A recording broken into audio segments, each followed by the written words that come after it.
किसी भी सब्जेक्ट की अगर आपको पढ़ाई करनी हो या उसका एग्जाम निकलना है, टॉपर बनना है या 99 परसेंटाइल लाना है, यूजीसी नेट में मैंने 99 परसेंटाइल 3 टाइम्स ले करके आया हूं, तो कुछ बेसिक चीजें मैंने की है जो एक एक्सपेरिमेंटल लर्निंग कह लो, आप एक ऑब्जेक्टिव लर्निंग कह लो, या फिर आप एक डेडिकेटेड लर्निंग कह लो। कुछ चीजें तो हैं जो रिजल्ट देने वाले स्टूडेंट्स करते हैं, बाकी लोग नहीं करते हैं।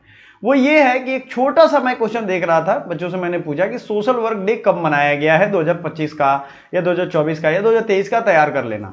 बहुत लोगों के गलत थे, मैक्सिमम लोगों के। मैंने व्हाट्सएप और टेलीग्राम में क्विज डाला था, उसमें मैक्सिमम लोगों के गलत थे। तब मैंने डिसाइड किया कि भैया इनको प्रैक्टिकल दिखाना पड़ेगा कि आखिर टॉपर्स कैसे पढ़ते हैं।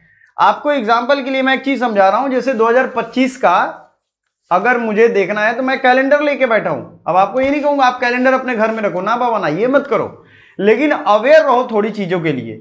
आप सोशल वर्क एग्जाम दे रहे हो, हर सब्जेक्ट का अपना एक डे होता है, केमिस्ट्री डे, डॉक्टर्स डे, आप जानते हो ये सब डे मनाया जाता है, ये पहले भी हमने दिया हुआ है। इनसे तो क्वेश्चन मैच करने के लिए या ऐसे आ ही सकता है, लेकिन आप सभी के लिए सोशल वर्क डे जानना ऐसा जरूरी है जैसे जीने के लिए ऑक्सीजन।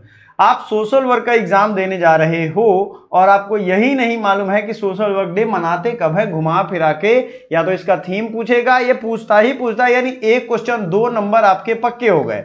अब ये 2 नंबर से आपका रिजल्ट हो भी सकता है, नहीं भी हो सकता है। 2 नंबर से आपका नेट छूट सकता है या जेआरएफ छूट सकता है। 2 तो बहुत हो गया, 1 नंबर से भी छूट सकता है। कहने का मतलब क्या है? कहने का मतलब है अवेयरनेस। अब बहुत लोग होंगे इसमें, ये मैं जब ज्ञान दे रहा हूं तो वो छोड़ के चले गए होंगे, उनका रिजल्ट नहीं होना। रिजल्ट तभी होगा जब उनको पहले से पता होगा। तो मैंने 3 सालों के लिए दिया, क्योंकि पिछले एग्जाम में मैं देखा था, मैंने खुद दिया था, और उस एग्जाम में 2 पिछले साल के पूछा गया था, मतलब 2 बार जो दिए, 2 बार पूछा गया। तो एक में तो करंट का पूछा, एक बार में दूसरे का, और एक बार में थीम पूछा था। तो क्या इंपॉर्टेंस है इसका अभी आप समझ जाएंगे। आपको ध्यान से देखना होगा। इसमें international federation of social work, ये भी हमने चैप्टर पढ़ा दिया है। आपको इसका आंसर करना है कि इसकी स्टैब्लिशमेंट कब हुई। क्या दिवाली छठ बीत गई? आपको नहीं लगता है कि अब ज्यादा तेजी से हमें करना चाहिए, जो भी सिलेबस है कंप्लीट करना चाहिए? अक्टूबर खत्म हो गया, अब हमारा जो नवंबर ये टाइम है ना, ये सिर्फ जम के पढ़ाई और शाम में रिवीजन का टाइम रह गया है। ये याद रखिएगा। जम के पढ़ाई का मतलब है कि आपको अपने आप को झोंक देना है। अगर दिन में 2 क्लासेज होती हैं तो 2 क्लासेज करनी ही करनी है। उसके अलावा उसको रिवीजन करना है। जो मैं हिट लिस्टेड टॉपिक्स पढ़ा रहा हूं उसको बार बार पढ़ना है। हिट लिस्टेड टॉपिक का मतलब है कि वो टॉपिक से आए हुए हैं एग्जाम में पहले भी क्वेश्चन, यानी कि पहली बार मैं दे रहा हूं, नहीं, वो बार बार आ रहा, हिट लिस्ट है वो।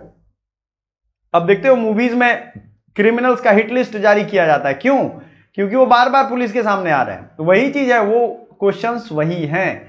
अच्छा, नोट्स के जिसके बारे में फिक्र हो रही थी स्टूडेंट्स को, उनको बता दें कि हिंदी और इंग्लिश दोनों में नोट्स हमारे रेडी हो गए हैं। बुधवार को हिंदी वाला नोट्स भी आपके सामने होगा।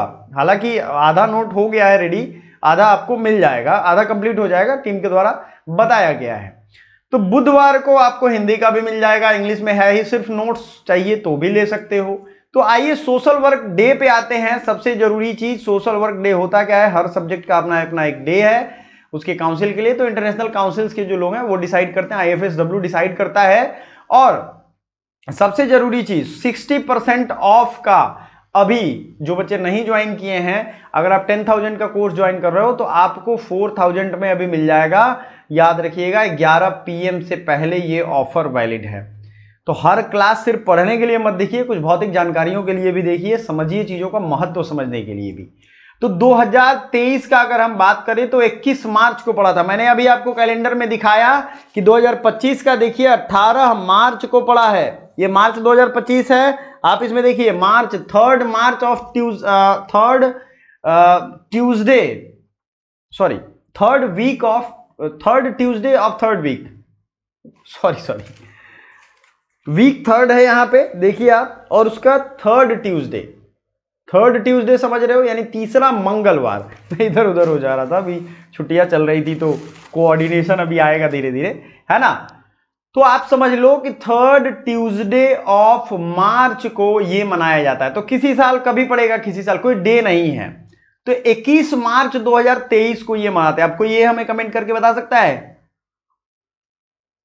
3rd ट्यूसडे ऑफ मार्च को ही क्यों मनाते हैं? 21 मार्च को पढ़ा था कब? 2023 में। इसका थीम क्या था? Respecting diversity through joint social action, respecting diversity through joint social action. 19 मार्च 2024 का है भुवेन विवीर, मतलब shared future for transformative change. याद रखिएगा, भुवेन विवीर का मतलब क्या है, shared future for transformative change. Shared future का क्या मतलब होता है, अब फ्यूचर देखो एक पे डिपेंडेंट नहीं है आज की दुनिया में, वो शेयर करना ही पड़ेगा चाहो या ना चाहो।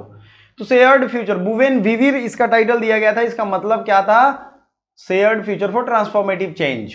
ये 24 का था, 19 मार्च को पढ़ा था। पहली चीज 21 मार्च 2023 में, 19 मार्च 2024 में, 18 मार्च 2025 में।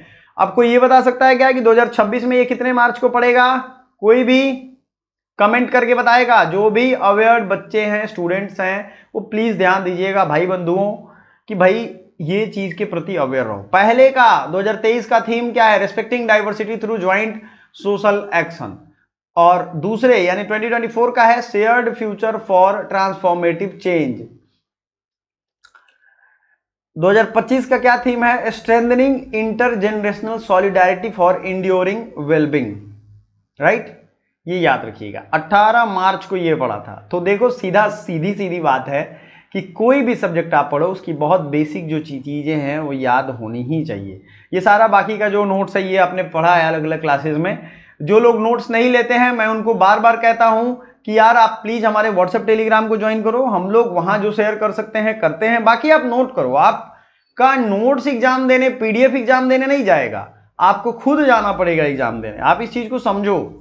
बहुत शॉर्ट्स नोट्स मैंने बताए हैं, 200-250 पेज का, बहुत बड़ा नोट्स नहीं बनाया। बहुत बड़ा नोट्स बना था उसको बहुत शॉर्ट किया। बहुत बड़ा नोट्स बनाने का क्या मतलब है, एग्जाम के लिए तो आप पढ़ नहीं पाओगे, समझ रहे हो आप बात। तो इसलिए मैं कह रहा हूं कि इस चीजों को समझिए, बहुत अच्छा लगेगा आपको, बहुत अच्छे से आप समझोगे। देखो HDI ह्यूमन डेवलपमेंट इंडेक्स 2022 में, चूंकि 2 साल पे आता है, 133 रैंक था 193 देशों में, 0.7676 था हमारी रैंकिंग, ठीक है ना। और 0.685 2024 में हुई 130 रैंकिंग है 193 देश में, 93 कंट्रीज में। तो रैंकिंग अलग है, यानी 133 से 130 हुआ, और हमारा स्कोर भी बड़ा है। स्कोर टोटल स्कोर होता है 1, ठीक है ना। अब 1 में जो 0.685, चूंकि इंडिकेटर्स होते हैं इसके बहुत सारे, ठीक है, उन्हीं इंडिकेटर्स पे इसको ध्यान दिया जाता है। बात समझ में आ रही है आपको, तो ये याद रखिएगा। Okay, that's it. ये सारे आपको चीज मैंने पढ़ाई, अलग अलग इंटरनेशनल ऑर्गेनाइजेशन, जो भी एग्जाम ओरिएंटेड चीजें हैं वो हम आपको एक एक करके लेके आएंगे। तो प्लीज एक बार और रिवीजन कर लीजिएगा। 21 मार्च, 19 मार्च, 18 मार्च को इसकी थीम। अब मैं आपसे पूछता हूँ कि 2025 की थीम क्या है, उसको कौन सा स्टूडेंट जो सिंसियर है वो कमेंट कर रहा है। Thank you so much.